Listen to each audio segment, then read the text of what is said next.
बेटी की job. Mummy जी आज घूमने चलते हैं ना?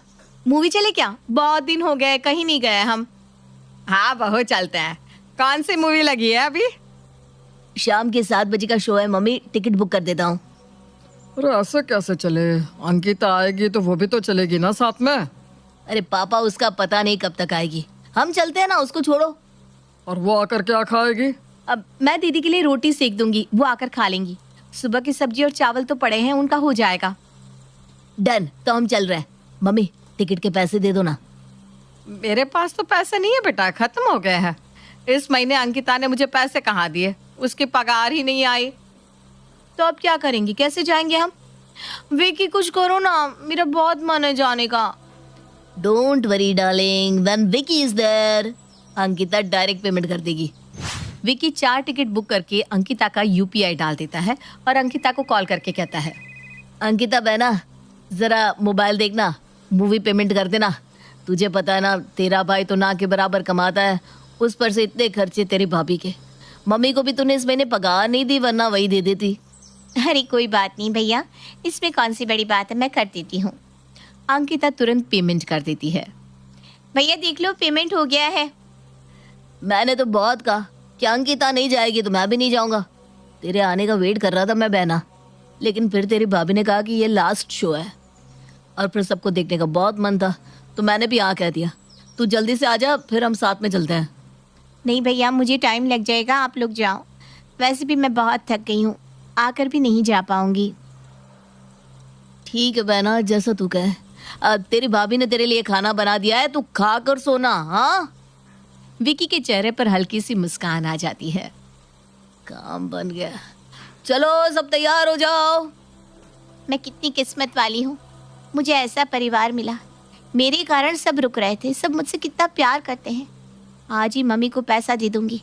इस महीने लेट हो गया, वो बेचारी कैसे मैनेज करेगी। इधर सब मूवी चले जाते हैं, उधर अंकिता आकर खाना गरम करके खा लेती है। भाभी जाने से पहले मेरे लिए इतना सब कुछ बना कर गई हैं। बेचारी बनाने में ही थक गई होंगी। सब कितना करते हैं मेरे लिए। अंकिता खा पीकर सो जाती है। इधर बाकी लोग मूवी देखकर एंजॉय करके वापस आते हैं। अगले दिन सुबह अंकिता उठते ही सीमा के हाथों में पैसे रखकर कहती है, मम्मी ये महीने के खर्च के पैसे, वो सैलरी नहीं आई थी ना, तो इस बार थोड़ा लेट हो गया। अरे कोई बात नहीं मेरी बच्ची, मेरे पास कुछ पैसे जमा किए हुए थे, मैं उससे काम चला रही थी, अब उसमें मिला दूंगी। इतना टेंशन लेने की कोई ज़रूरत नहीं है। माँ तुम कितनी अच्छी हो, आई लव यू माँ। इसी तरह दिन बीतने लगते हैं और अंकिता को हमेशा लगता है कि उसके घर वाले उससे बहुत प्यार करते हैं, लेकिन उसके घर वाले उससे नहीं, उसके पैसे से प्यार करते हैं। अंकिता अपने परिवार के लिए खर्च करके और उनकी जिम्मेदारी उठाकर सुकून महसूस करती है। एक रोज अंकिता के ऑफिस में उसके साथ काम करने वाली उसकी दोस्त वैष्णवी उससे कहती है, यार चलना गोवा घूम कर आते हैं, बहुत दिनों से कहीं गए नहीं घूमने, काम कर करके ना बोरियत हो गई है। यार गोवा में खर्च बहुत हो जाएगा, इतना मेरा बजट नहीं है। ऊपर से इस महीने सोचा था घर के लिए डाइनिंग टेबल खरीद लूं। अरे यार जब देखो तुम यही करती रहती हो, इसके लिए ये उसके लिए वो, कभी तो अपने बारे में भी तो सोच। कितना थक जाती है तू, काम कर करके बोर नहीं होती क्या? मैं नहीं करूँगी तो कौन करेगा सबका।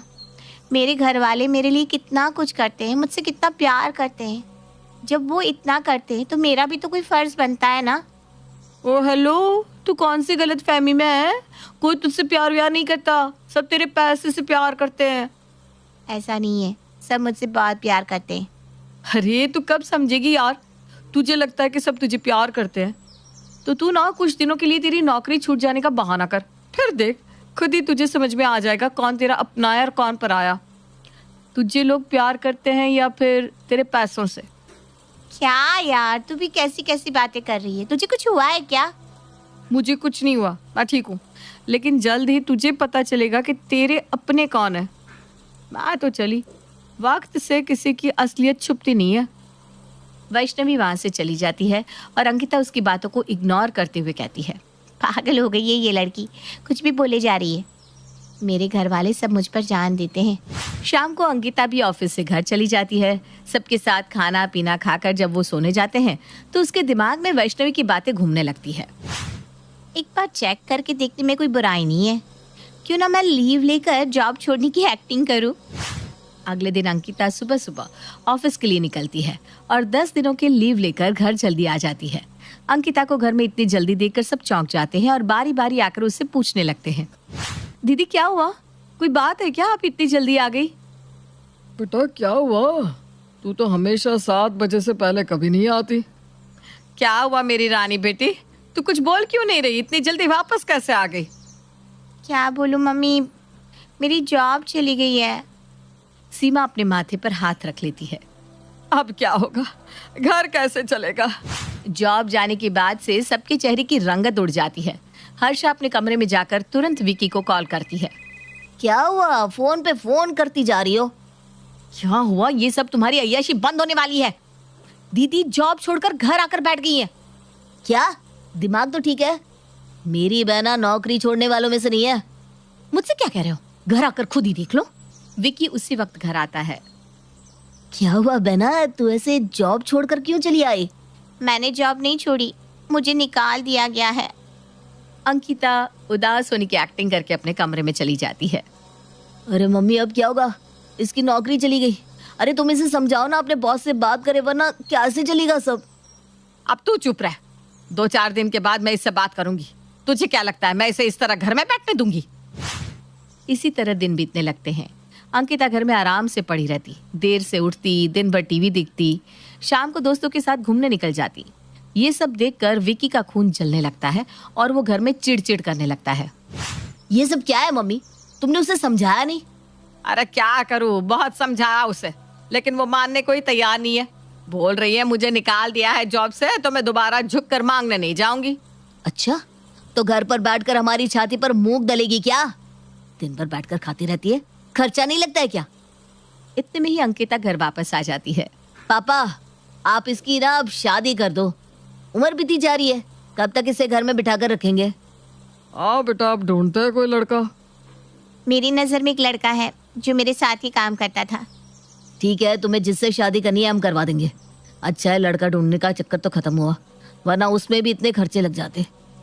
अगले दिन विक्रम से राकेश और सब मिलते हैं और उसका रिश्ता अंकिता से तय हो जाता है। हर्षा विकी से कहती है, जब रिश्ता तय ही कर दिया है तो अब जल्दी से जल्दी दीदी की शादी भी कर दो। मुझसे इतना खाना नहीं बनता, कभी उन्हें चाउमीन खाना है तो कभी कुछ। जल्दी से जल्दी इसे यहाँ से निकालो, हाथ जोड़ती हूँ तुम्हारे आगे, मुझे भी जीने दो। हाँ यार, अगले ही हफ्ते अंकिता को विदा कर देते हैं। विकी और बाकी सब घर वाले अब अंकिता को जब देखो ताने मारने लगते हैं। विकी अंकिता का जीना हराम कर देता है। पापा जितनी जल्दी हो मेरी शादी करवा दीजिए। अपने आशी को बोल दे शादी में कोई खर्च नहीं करेगा, शादी का खर्चा उसे खुद निकालना होगा। अरे तू कल जाती तो आज चली जा। अभी सब क्लियर कर लेते हैं, विक्रम को बुलाकर सारी बातें कर लेते हैं और शादी की डेट भी फाइनल कर लेते हैं। उसी वक्त अंकिता विक्रम को बुलाती है। राकेश विक्रम से सारी बातें कर लेता है। देखिए मुझे कोई प्रॉब्लम नहीं है, आप लोग पैसा नहीं लगाना चाहते तो मत लगाइए, मैं कल ही मंदिर में शादी कर लेता हूँ। ये बहुत अच्छा होगा, पैसे भी नहीं लगेंगे। अगले दिन अंकिता अपने घर वालों के साथ मंदिर में आ जाती है। उधर विक्रम भी अपने परिवार के साथ मंदिर में आ जाता है। शादी शुरू होती है। फेरे होते ही अंकिता मंडप में आकर कहती है, मेरी जॉब नहीं छूटी, मैं तो नौकरी जाने की एक्टिंग कर रही थी ताकि मेरे अपनों की असलियत मेरे सामने आ सके।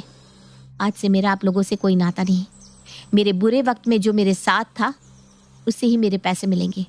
आप लोगों को मुझसे नहीं, मेरे पैसों से प्यार है और विक्रम को अंकिता से प्यार है। पंडित जी विधि पूरी कीजिए। अंकिता के घर वाले माथे पर हाथ रख लेते हैं। ये हमने क्या कर दिया, अब अंकिता के साथ साथ उसके सारे पैसे भी चले जाएंगे। ये सब हर्षा तुम्हारे कारण हुआ। मैंने बोला था कि अंकिता की नौकरी नहीं जा सकती, लेकिन तुम हो कि मेरे कान भरती रही। आहा, अब मुझ पर इल्जाम लगा रहे हो। अपनी बहन को देखकर आप ही तो उसे निकालने पर तुल गए थे। कितना खाती है वो। अंकिता के घर वाले एक दूसरे पर इल्जाम लगाने लगते हैं। शादी पूरी हो जाती है और अंकिता कहती है, आप लोग एक दूसरे पर इल्जाम लगाते रहिए, मैं चली ससुराल। अंकिता विक्रम के साथ अपने ससुराल चली जाती है और अगले ही दिन से अपनी नौकरी ज्वाइन कर अपना नया घर बसाती है।